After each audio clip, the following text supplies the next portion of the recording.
오늘 여러분들에게 새롭게 하나님을 믿을 것인지 말 것인지를 결정하게 한다면 여러분들은 어떠한 선택을 하시겠습니까? 지금까지 믿는 거 다 이제 다 뒤로 하고요. 이제부터 만약 내가 새롭게 믿게 되어진다면 과연 믿을 것인가 말 것인가, 하나님을 선택할 것인가 말 것인가의 자리에 서 있다라고 한다면 여러분들은 어떠한 선택을 하시겠습니까? 또 그 선택을 할 때 여러분들은 어떠한 기준을 가지고 선택을 하려고 하시겠습니까? 그 비슷한 상황이 여호수아 24장에서 나타나게 됩니다. 여호수아 24장에서 어느 정도의 가나안 정복 전쟁을 마치고 난 다음에 여호수아가 백성들을 다 불러 모읍니다. 그리고 그들에게 묻습니다. 나는 하나님을 선택할 건데 너희들은 어떻게 할 건지 대답해 보라 라는 것입니다. 딱 요지는 이겁니다. 근데 그것을 말씀을 이렇게 표현하고 있죠. 나는 여호와를 경외하며 온전함과 진실함으로 그를 섬기라. 너희의 조상들이 강 저쪽과 애굽에서 섬기던 신들을 치워버리고 여호와만 섬기라. 만일 여호와를 섬기는 것이 너희에게 좋지 않게 보이거든 너희 조상들이 강 저쪽에서 섬기던 신들이든지 또는 너희가 거주하는 땅에 있는 아모리 족속의 신들이든지 너희가 섬길 자를 오늘 택하라. 오직 나와 내 집은 여호와를 섬기겠노라 라고 이야기를 합니다. 그러니까 여호수아는 나는 하나님을 계속적으로 섬길 것이니까, 택할 것이니까 너희들은 지금 선택하라는 겁니다. 너희들이 계속 하나님을 섬길 거면 섬기고 보기에 좋지 않아 보이거든 아무 신이나 너희들이 지금 선택하러 가도 괜찮다, 뭐 이런 식으로 이제 얘기를 한 것이죠. 그러나 여호수아의 질문 가운데 솔직히 그때의 백성들은 다른 대답을 할 상황이 아니었죠. 왜냐하면 받은 은혜가 얼마나 많았습니까? 하나님께서 그 광야를 지나쳐 오시게 하시고 수많은 가나안 정복 전쟁 가운데 정말로 약한 이 민족을 지켜주셔서 늘 승리하게 해주셨거든요. 그래서 백성들이 이렇게 대답을 합니다. 우린 결단코 여호와를 버리고 다른 신들을 섬기지 않겠습니다. 이는 우리 하나님 여호와께서 친히 우리와 우리 조상들을 인도하여 종되었던 집에서 올라오게 하시고 우리의 목전에서 큰 이적을 행하시고 우리가 행한 모든 길과 우리가 지난 모든 백성들 중에서 우리를 보호하셨음이며 여호와께서 또 모든 백성들과 이 땅에 거주하는 아모리 족속을 우리 앞에서 쫓아내셨습니다. 그러므로 우리도 여호와를 섬기겠습니다 라고 대답을 하게 됩니다. 너무나도 예상되어지는 그러한 흐름이었습니다. 그럼 이제 여호수아가 이제 우린 다 선택했으니까 앞으로 열심히 잘 믿자 이렇게 이야기를 해야 하는데 여호수아가 그렇게 대답하지 않습니다. 여호수아가 그런 백성들의 대답을 듣고 이렇게 다시 반문합니다. 여호수아가 백성에게 이르되 너희가 여호와를 능히 섬기지 못할 것은 여호와는 거룩하신 하나님이시요 질투하는 하나님이시니 너희의 잘못과 죄들을 사하지 아니하실 것입니다. 이렇게 말을 하고 있습니다. 무슨 얘기냐면 백성들은 여호와를 섬기겠다고 선택했습니다. 근데 그들이 선택하겠다라고 얘기했던 그 이유를 보면은 나쁠 게 하나도 없습니다. 그런 이유라면 누가 누구라도 선택할 수밖에 없는 상황이죠. 왜? 보호해 주시고 이적을 베풀어 주시고 그들에게 적들을 다 쫓아내 주시는 그런 하나님인데 누가 그 하나님을 선택하지 않겠습니까? 그들은 그들에게 잘해주는 하나님을 절대 버릴 이유가 없죠. 그들에게 너무너무 좋은 유익된 하나님을 선택하는 건 너무 당연한 것입니다. 그러나 여호수아는 그들의 선택에 대한 기준을 분명히 보고 있었다는 거죠. 그리고 그 부분을 다시 한번 깨우쳐 줍니다. 너희들이 지금 하나님이 너에게 잘해준다라고 선택하는데 다시 한번 생각해 보라는 겁니다. 하나님을 선택한다는 것, 하나님을 믿는다는 건 하나님이 내게 잘해주시기 때문에 내가 유익이기 때문에 선택하는 것과는 완전히 다른 이야기다라는 것을 다시 한번 언급하고 계신다는 거죠. 하나님은 잘해주시는 하나님이 아니다라는 겁니다. 하나님은 거룩하신 하나님이시고 질투하시는 하나님이시다라는 겁니다. 하나님이 우리가 하나님을 택한다라고 했을 때 우리에게 원하시는 것이 무엇인지를 분명하게 표현하고 있는 대목이 된다는 것입니다. 거룩하신 하나님, 그 거룩하신 하나님의 거룩하심을 우리도 본받아 가야 하는 거죠. 그 하나님의 거룩하심에 대한 여러 가지의 말씀과 계명을 지켜야 되는 약속이 있어야 된다는 거죠. 질투하신 하나님의 그 질투를 만족시켜 드리려면 어떻게 해야 됩니까? 하나님을 사랑해야 한다는 것이죠. 우리가 하나님을 선택한다는 건 내게 잘해주시니까 하나님을 택하겠습니다라는 것과는 완전히 다른 이야기다라는 것을 분명하게 언급하고 있다는 것입니다. 그러나 그럼에도 불구하고 이스라엘 민족들은 아직 그게 뭔 말인지 잘 못 알아들었습니다. 아니 당연히 그래도 우리는 하나님만 섬기겠다라고 얘기를 하죠. 그리고 나서 그 백성들은 하나님 앞에 언약을 세웁니다. 그리고 나서는 사사기의 이야기들이 이어지게 됩니다.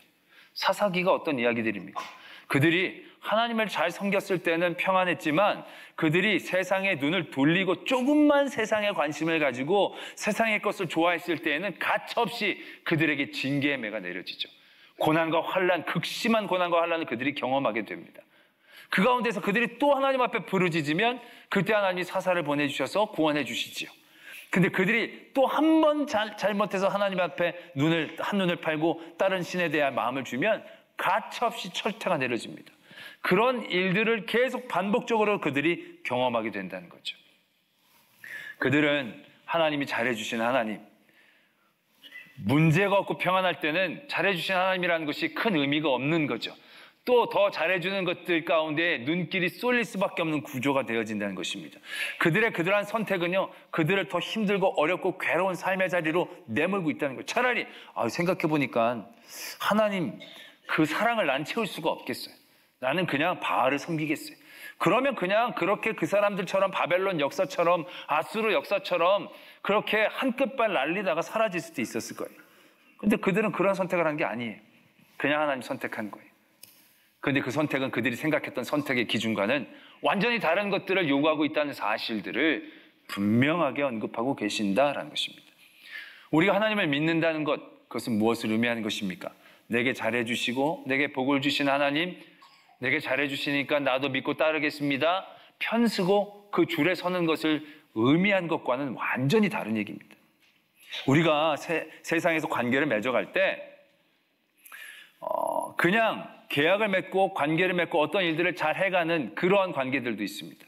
근데 그 관계는요, 그 일에서만 서로가 계약이 있고 관계가 있기 때문에 그 일에서만 중요하지 다른 일들을 터치하지 않습니다. 우리가 회사에 가는데 회사에서는 자기가 일을 잘 하겠다는 계약을 갖고 관계를 맺지 않습니까? 근데 직장에 계신 상사가 우리 사생활까지 일일이 체크하고 간섭하는 것은 아니지 않습니까?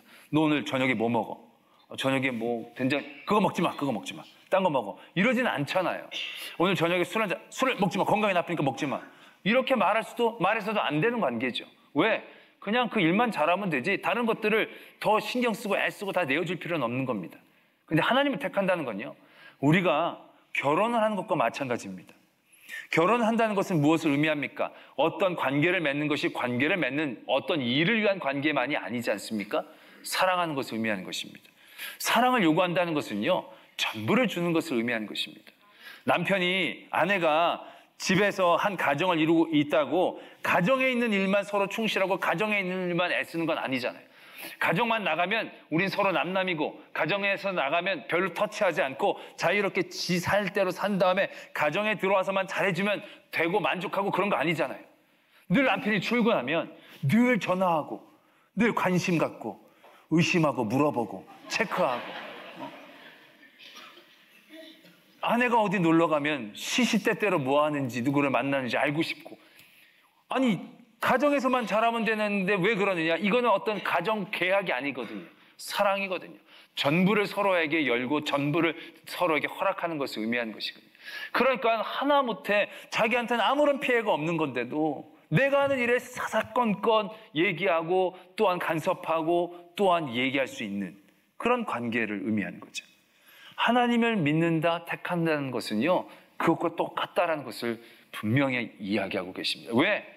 하나님, 복 주시는 하나님이라고 얘기하지 않거든요. 하나님, 우리를 사랑하시는 하나님. 아니, 우리의 사랑을 원하시는 질투하시는 하나님. 또 우리가 그가 원하는 일들을 행하기를 원하시는 거룩하신 하나님이심을 분명하게 이야기하고 있다는 것입니다. 때문에 우리가 하나님을 믿는다는 것은요, 잘 믿고 복 받으려고 하는 그런 기준 가운데에서 믿으면요, 우리의 믿음은 금방 후회할 수 있는 믿음이 되어버리고 말 것입니다. 우리가 믿는다, 하나님을 선택한다는 것은요, 선택 이상의 계약이고 약속이고요. 그 계약과 약속은 사랑으로 채워지는 그러한 관계임을 분명히 알아야 한다는 것입니다. 때문에 우리의 믿음은요, 하나님 앞에 전적으로 맡기고 전적으로 의탁하고 전적으로 그분을 향해야 되는 그러한 빡빡한 구조 가운데에 놓여 있어야 한다는 것입니다. 그런데 요즘에 우리가 이렇게 믿음이 별로 능력도 없고 은혜도 없고 재미도 없는 그런 일들 가운데 내몰리느냐? 우리의 믿음이 하나님을 향해 전적으로 향하여지지 않거든요. 우리는 우리의 믿음을 조금씩 분할해 나누면서 그 안에서 나의 영역들을 만들어내려고 안간힘을 쓰는 그러한 연약함 가운데 우리의 믿음이 지금 노출되어 있다는 것입니다.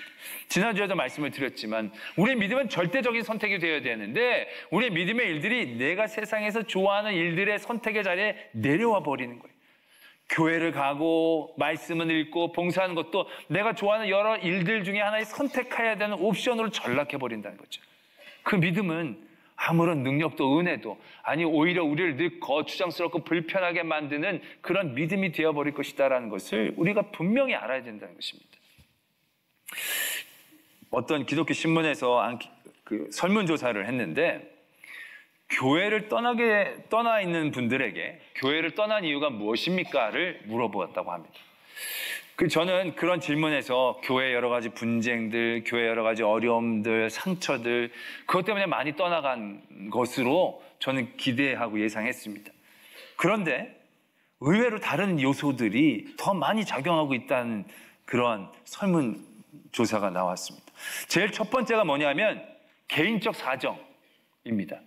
24%가 개인적 사정으로 교회를 안 나간다는 겁니다. 두 번째가 뭐냐면 자유로운 신앙생활을 위해서 22%가 교회를 안 나간다는 거예요. 세 번째가 교인들의 간섭과 갈등 때문이 13%, 목회자의 인격과 설교가 10%, 교회의 시스템과 프로그램의 불만이 10%, 신앙적 회의가 10%, 그리고 교회의 분열은 9%. 생각한 것보다는 굉장히 적은 수치였고요. 내가 예상하지 못했던 것이 굉장히 큰 수치로 있는 것을 보게 됩니다. 자유로운 신앙생활. 이 자유로운 신앙생활이라는 게 도대체 무엇이겠습니까? 우리가 교회가 요즘 신앙생활을 막 간섭하고 억압하고 체크하고 막 옥죄듯이 조이는 교회가 그렇게 훌륭한 교회가 요즘 어디 있겠습니까? 정말 자유로운 신앙생활이 아닙니까? 예배는 12시에 시작인데 여러분들은 그 시간에 구애받지 않고 자유스럽게 예배에 참석하지 않으십니까? 교회 예배가 굉장히 많지만 그 예배를 여러분들은 자유스럽게 선택하지 않으십니까? 말씀이 늘 선포되지만 그 말씀도 여러분들은 자유롭게 받아들이고 자유롭게 흘려보내지 않습니까? 뭘 여러분들에게 빡빡하게 한 게 뭐가 있습니까? 뭘 그렇게 우리가 구속을 했다고 자유로운 신앙생활을 위해서 교회를 안 나오냐는 것이죠. 무슨 조선시대도 아니고 이게 중세시대도 아니고 더 뭔 자유를 왜 내가 이렇게 흥분하는지 모르겠는데 아니 자유로운 신앙 이게 뭐냐. 개인적 사정 오케이 자유로운 이게 무엇을 의미하는 것입니까? 우리가 하나님을 향한 믿음이 하나님을 택한 전적인 이유가 변질되고 있는 것을 의미하는 것이죠. 하나님을 택한 건요 하나님께 나의 모든 것들을 사랑으로 드린다는 것을 의미하는 거죠. 하나님과 나와의 약속 가운데 내게 주신 모든 달란트들을 하나님의 기쁨을 위해 사명과 소명으로 사용하겠다라는 나의 거룩한 결단입니다. 근데 우리의 믿음이라는 것은요 요즘 하나님을 선택한 이 선택함이라는 것은요 철저히 내게 유익함과 내게 편리함과 내게 안락함과 내가 평안함을 주는 것 안에 축소되어지고 있다라는 것입니다. 제가 지난주에 목사님들 몇 분하고 얘기를 나누는 가운데 그런 얘기를 나눴습니다. 다 교회가 주일 예배가 조금씩 부흥하는 교회 목사님들이십니다. 요즘 부흥하기가 쉽지 않은데 아주 건강하게 목회를 잘하고 계신 분들이에요. 근데 그분들하고 얘기하다가 그런 공통점을 발견했습니다. 뭐냐면 주일 예배는 부흥을 하고 좀씩 느는데 주일 저녁 예배, 수요일 예배, 새벽 기도는 조금씩 더 줄고 있다는 사실이었습니다. 저는 우리 교회만 그런 줄 알고 굉장히 의기소침했는데 엄청 큰 위로를 받았거든요. 근데 그 위로가 받을 일이 아니더라고요. 그래서 왜 이런가 얘기를 나누다가 우리들이 내린 결론이 그거였어요. 요즘은 옛날처럼 전적인 믿음과 신앙의 방향성들을 잃고 있다는 거죠. 예전에 믿으면 열심히 나오는 게 당연한 일이었어요. 그냥 교회 등록하면 그때부터 저녁 모든 예배들은 다 참석하는 게 당연한 것으로 생각하고 그렇게 예배를 드리고 그렇게 섬기는 일들을 당연히 여기면서 나갔어요. 왜? 믿는다는 건 그런 것을 의미하는 것이니까. 사랑하는 것을 의미하는 것이고 약속을 지키는 것을 의미하는 것이니까 나의 모든 것들을 드릴 수 있는 그런 자세와 각오들이 분명히 요구되어졌고 그런 것들을 맞춰 나가려고 애썼다는 거죠. 근데 요즘은 조금씩 그 전적인 마음들이 갈라지고 있다는 것이죠. 주일만 나가도 꽤 괜찮은 편인 교인 아닌가 이렇게 생각한다는 거죠. 주일 한 번도 안 빼먹고 나온 것만 해도 얼마나 기특하고 대견한 신앙인이 아닌가라고 생각한다는 것입니다. 거기다가 한 달에 한두 번만 저녁 예배 참석해도 그분의 신앙은 이렇게 얘기해요. 저녁 예배도 나아가는 신앙이에요. 특세 한번 참석하면 벼슬이 되어지죠. 난 특세도 나간다. 이게 자랑할 게 아니라 당연한 게 자랑거리가 되어지고 있다는 것입니다. 하나님을 향한 믿음과 신앙이 전적으로 하나님 앞에 드려진 나의 고백과 헌신, 사랑이 되어져야 되는데 우리는 잘 나가는 편, 꽤 잘 믿는 편, 그래도 조금은 하는 편, 전혀 안 하지는 않는 편, 자기의 신앙이 하나님을 향한 믿음의 선택들이 얼마나 전적이지 못하고 여러 가지 세상의 좋은 일 중에 하나로 전락해 가고 있느냐는 거죠. 그렇게 되어지면 그 믿음을 믿음이라고 과연 얘기할 수 있는가라는 것이죠. 그렇다면 이렇게 생각하는 분들이 있습니다. 야, 그럼 믿는 게 그렇게 힘들면 이거 발을 잘못 디딘 게 아니냐. 우리한테만 너무 심한 것 아니냐. 그렇게 다 요구하시면 우리가 어떻게 다 감당할 수 있겠냐라고 생각하게 되어진다는 것이죠. 그러면서 우리는 하나님이 우리를 선택한 선택에 대해서는 굉장히 아무것도 아닌 굉장히 쉬운 선택인 것처럼 이해하는 경향성들을 만들게 되어집니다. 우리는 이렇게 생각하죠. 하나님이 누군가를 선택해서 일하실 때 그 선택한 사람들이 선택할 만한 사람, 선택해서 꽤 하나님 앞에 영광을 돌린 사람, 역시 하나님은 하나님이셔 사람을 잘 쓰셔. 우리는 그렇게 이해할 때가 많이 있습니다. 아브라함, 이삭도 바치고 믿음의 조상이 될 만한 사람 잘 선택하셨어. 다윗, 정말로 하나님을 순수하게 사랑할 수 있는 다윗, 정말 하나님은 역시 하나님이셔. 사도 바울, 좀 많이 괴롭히고 힘들고 못되게 굴었지만 많이 학식적으로도 준비되어지고 근성도 있고 하나님은 그를 택하셔서 정말로 많은 교회를 세우시고 하나님의 말씀을 대언케 하시고 정말 하나님은 효율적으로 사람을 잘 택하여 쓰셨네 라고 생각할 수 있을 것입니다. 그러나 하나님의 선택하심도 하나님의 유익이나 하나님의 효율이나 하나님의 가치를 위해 선택하신 것이 아님을 알아야 합니다. 왜? 하나님의 선택은요, 대부분 실패작입니다. 하나님이 선택하시는 건요, 정말 하나님인가 싶을 정도로 그의 선택은 그렇게 지혜롭지 못한 선택이었습니다. 사울을 선택하신 적도 있습니다. 가룟 유다도 부르셨습니다. 그 선택이 얼마나 어리석고 치명적인 결과를 만들어낸 선택이었습니까? 우리가 칭찬하는 아브라함은 완벽한 선택이었습니까? 이 세상에서 선택할 가장 완벽한 사람이었을까요? 아니요. 그도 연약한 믿음의 자리에서 늘 하나님 보시기에 합당치 못한 일들을 저지르기도 했다라는 것입니다. 다윗은 어떻습니까? 그렇게 하나님을 찬양하고 하나님 앞에 잘 선택받았다고 생각할 수 있는 다윗이지만 얼마나 추악하고 치명적인 죄악을 저지른 적이 있었던 사람인가라는 것이죠. 하나님이시라면 보다 더 완벽하고 보다 더 효율적이고 더 하나님 앞에 영광을 돌릴 수 있는 사람들로 택하여 사용하실 수 있지 않았을까라는 것이죠. 그러나 하나님의 선택은 그런 종류의 선택이 아니었다는 것입니다.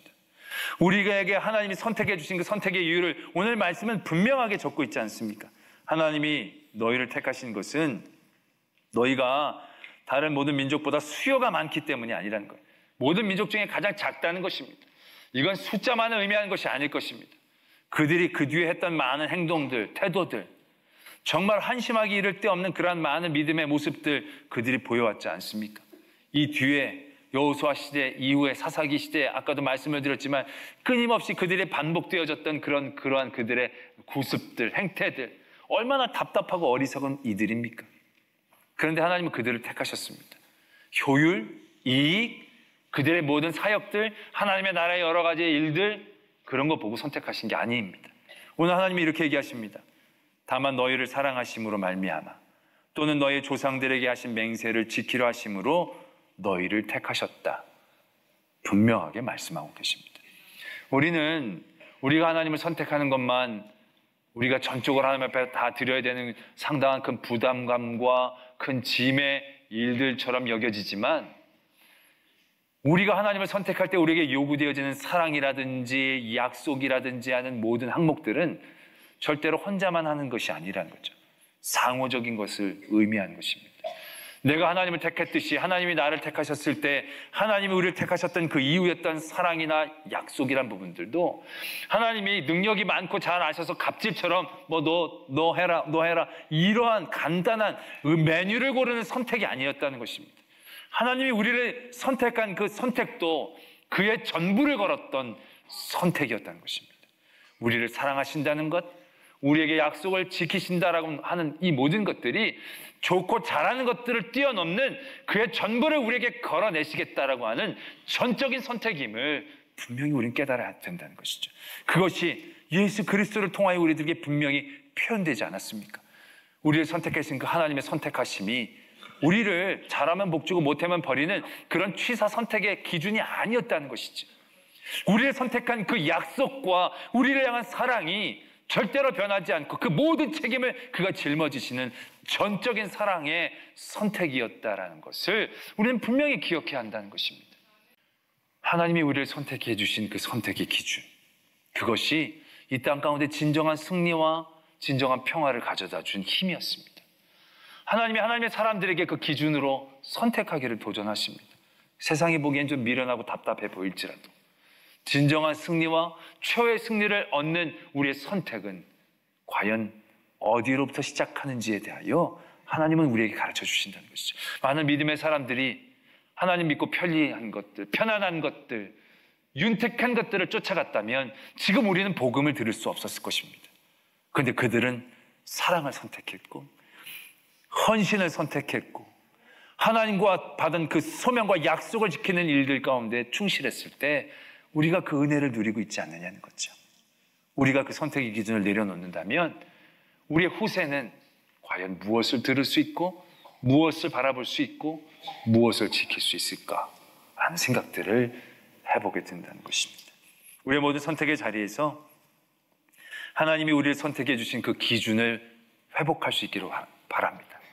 사랑과 약속과 그 일들을 통해 우리에게 요구되어지는 희생과 헌신을 두려워하지 않는 그러한 삶의 방향성으로 하나님의 귀한 일들을 이루고 누릴 수 있는 성도가 되어지기를 도전합니다.